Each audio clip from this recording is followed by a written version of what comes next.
In July 24, Ukraine Media Center continues its operation. My name is Svetlana Shaprenko, and let me remind you that since quite recently, we work in cooperation with the Suspilny broadcaster in a comfortable community space, Urban Space 500.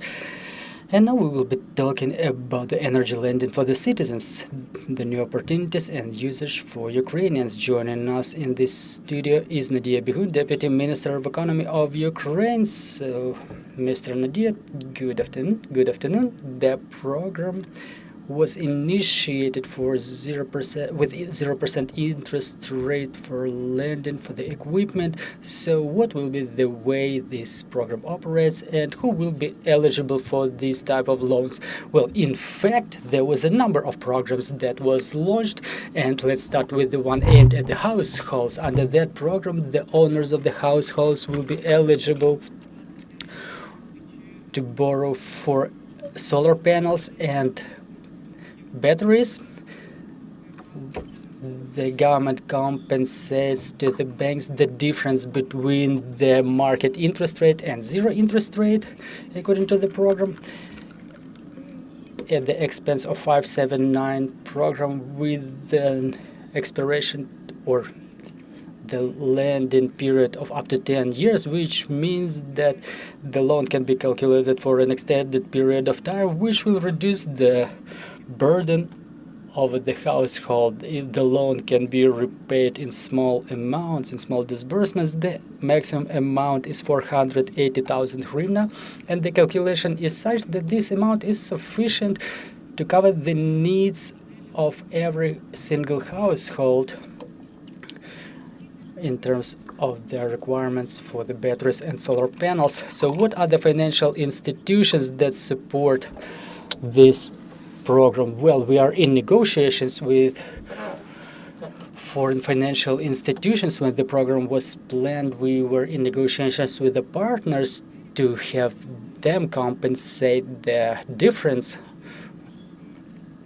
of the interest rate. But Ukrainian government learned to respond to the situations unfolding more promptly than our foreign partners. This is why we decided to fund this program at the expense of 579 program. This year we plan to allocate 18 billion hryvnia for this 579 program, and this program will be covered at its expense, but hopefully our partners will be able to join us soon, and we will be able to use their resources as well. So what is the number of Ukrainian banks who have already become the part of this program? Well, basically all of the banks that take part in 579 program will be joining this program, but basically there is some part of back office operations, the agreements between the Foundation for the Entrepreneurship Development, but still the banks need to come up to prepare their own products because they need to redesign some of their processes. I cannot say that it's 47 banks that take part in 579, but let's talk only about those banks who are already currently extending their loans in the actual bank branches. The biggest government-controlled banks are Shat Bank, Ukrgazbank, Privatbank, Sense, which was nationalized, and among the private banks it's Globus Bank, and the rest of them will be joining more actively starting from this week because, again, we need more time to prepare. First Ukrainian Investment Bank was almost ready, they were prepared, and others are about to join.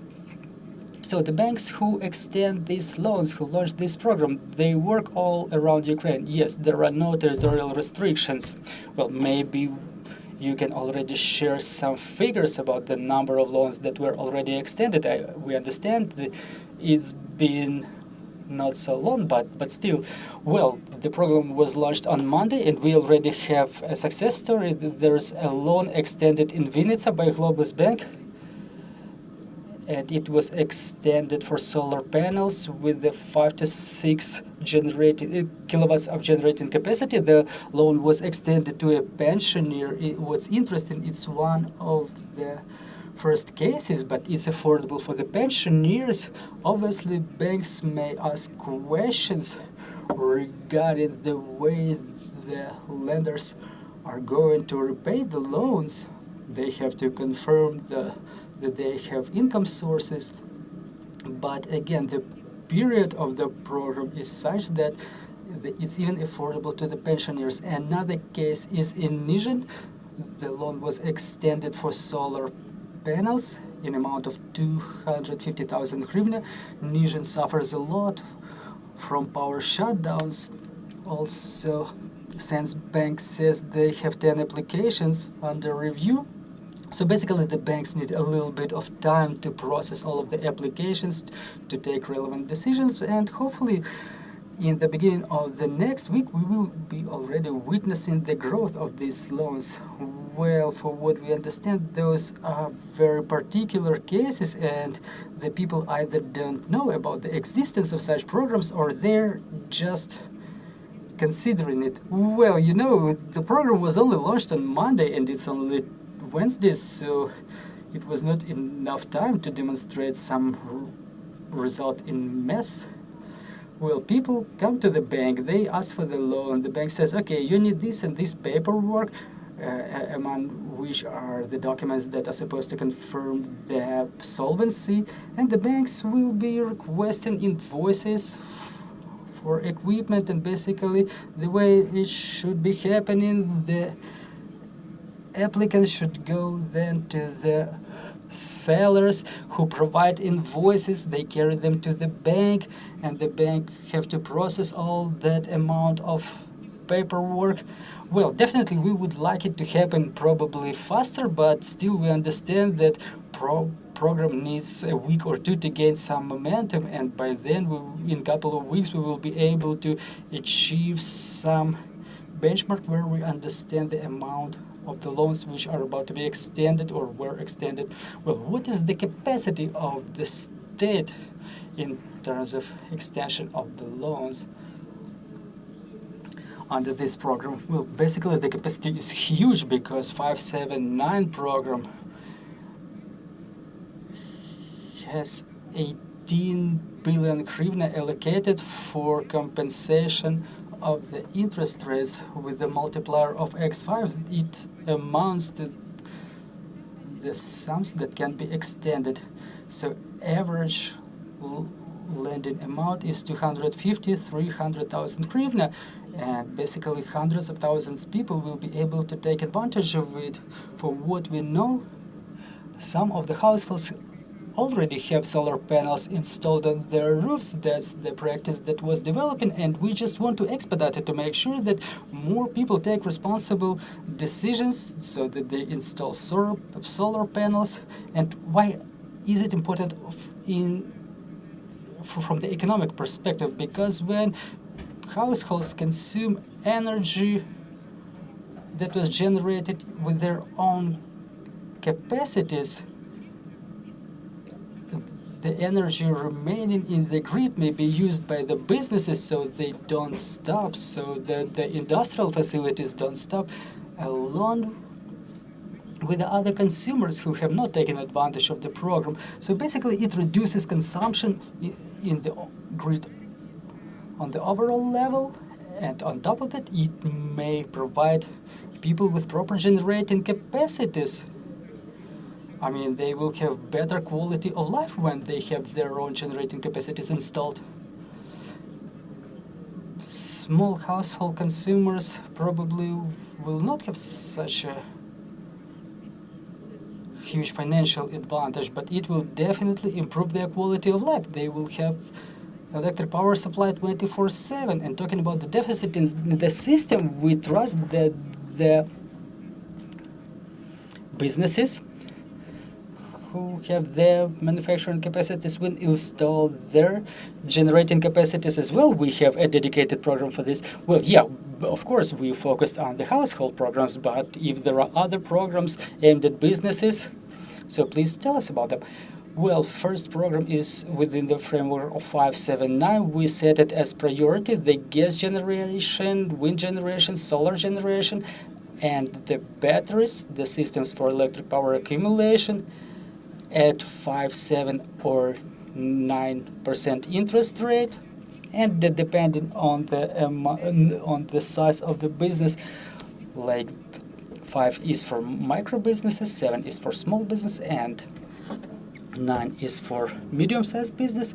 150 million, it may sound pretty big, but it's allocated for the equipment that will generate up to 3 megawatts of capacity. It will be enough for the majority of the business companies whose consumption is more than service companies. So those companies, those businesses will be able to procure equipment to cover their own needs without suspension of their manufacturing processes, and they will reduce the load on the common grid. And at the same time, there is a program in effect for the smaller companies who want to install bigger generating capacities. So 19 biggest banks signed a memorandum with the Ministry of Finance, with the National Bank, on imposition of special terms and conditions for funding of energy projects. If businesses want to procure bigger generating capacities, bigger power plants, the banks would lend at about 13.5% interest rate. They will lend at this rate for the power generating projects. Also, National Bank of Ukraine facilitated the procedure of extension and calculation of these loans for the businesses in terms of capital adequacy and formation of provisions against such loans. In their slang, they call it growing appetite for these type of loans on side of the banks. Basically, those loans would not require the collateral, and the equipment itself will be pledged as collateral under such loan products. And this type of loan products is aimed at those market players who don't only want to cover their own consumption, but also who would like to sell the consumption excess to the system, to the power grid. So we expect to have businesses starting build minor generation, which would allow us to improve the generation in the system, and it will provide us with the new energy system in the country when we don't have many big energy generating companies, but rather a lot of smaller ones, which makes system way more stable. And respectively, we see that there is interest on side of the businesses under these programs. Ministry of Energy significantly facilitated the connection conditions. Basically now, if you want to install a generating plant, energy generating plant, as a business, you don't have to pay additional fees, plus all of the permit procedures were reduced to minimum, and now we observe hundreds, even thousands of applications to get technical conditions for connection or terms of reference for connection, and probably not everybody is going to make it by the end of this heating season, but next year will be the year of the reconstruction of the energy system of our power grid. We will have more players in the market who will become new generators of the electric power, but not the big ones, but smaller ones. Well, it's more about the necessity in our context, but the question is, why now? We are already through that winter blackout. It's been 2.5 years of the war, of the big war, and we understand we already have and we will continue having problems with generation. So why just now? Well, you remember first time when the shellings on our power grid started, the custom fees were cancelled for the generators and the batteries. And remember, those missile strikes were targeting transformer network, and the generating capacities, generating facilities did not end up under missile strikes back then. So we had to implement the strategy that would allow us to sustain our distribution networks, because it was our networks that was suffering, that was affected the most. And when last year the Russians have changed their tactics, when they started attacking the maneuverable generation, the balancing facilities, the balancing capacities, we understood that we have to resort to change in the strategy. So basically now no one is saying let's cancel VAT for generators. First of all, a lot of generators was imported under those programs that were, or those measures that were taken by the businesses. But now we have to reconstruct our generating system in general. The parliament voted for the draft law that cancels or provides exemptions for the generating equipment, such as gas generation, coal generation, solar and wind generation. Hopefully this draft law will be signed by the president shortly. That would facilitate the import of such equipment for the businesses. So what is the effective period of those programs? Is it limited?